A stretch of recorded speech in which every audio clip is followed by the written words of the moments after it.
Conor McGregor posted a knockout from the BKFC 63 event, clearly enjoying his new role as co-owner.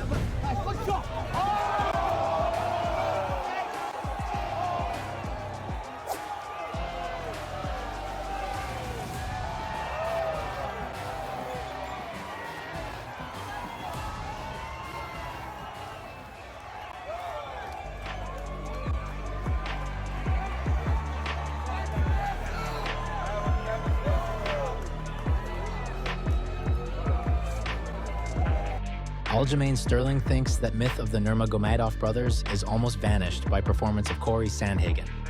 He also said that in Khabib times in a 155-pound division, there were no good wrestlers and grapplers. Now everyone can prepare better for the so-called Dagestanian style of fighting. Again, I think he showed a few things.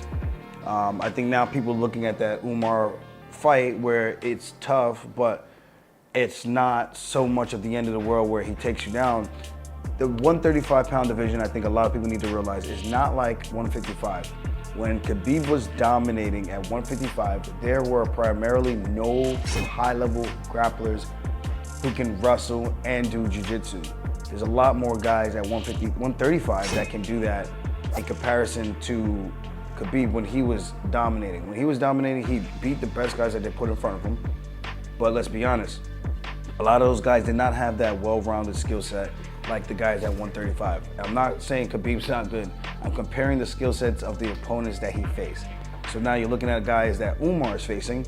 There's guys that are a lot more talented and guys who won't put themselves in positions where they will get finished every single time or dominated in those positions.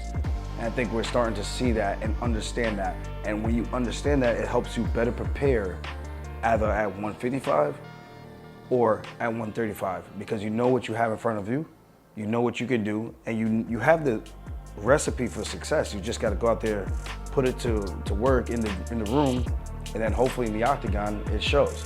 And Cory was able to do that and show that if you do proper homework, you can make this a very competitive fight, because if he takes you down and people believe in the aura or the myth of the Nurmagomedovs are just untouchable and they're not human, you already lost before you even stepped in there.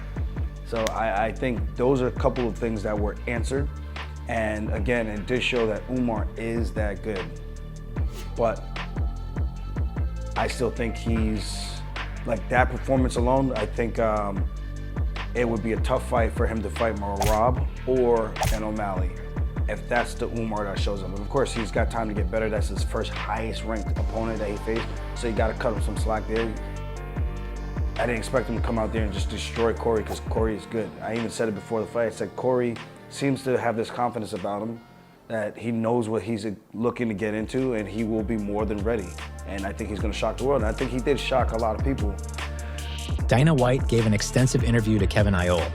One topic was a potential fight between Jon Jones and Tom Aspinall if Jones defeats Stipe Miocic. As always, Dana was in full promoter mode, even trying to tease Jon Jones into cementing his legacy against Aspinall. You know, at the end of the day, I get it.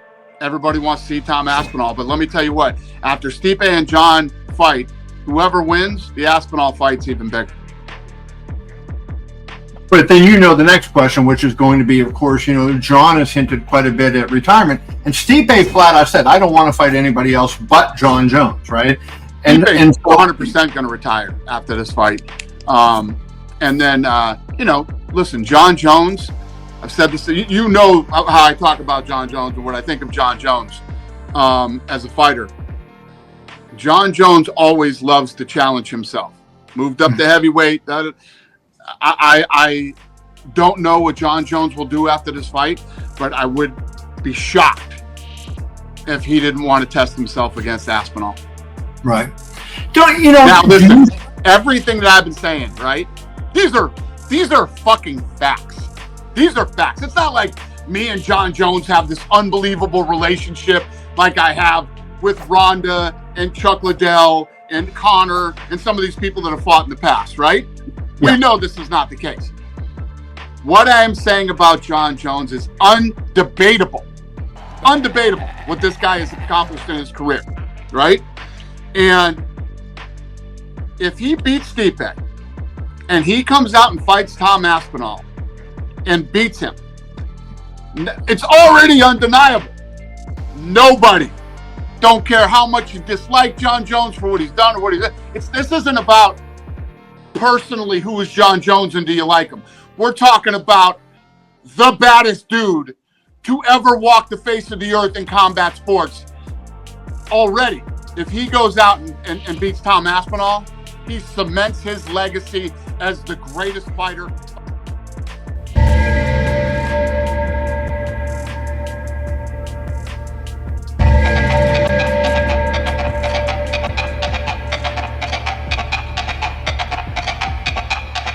That's it for today. Please subscribe and give a like to this video. Many thanks and see you in the next one.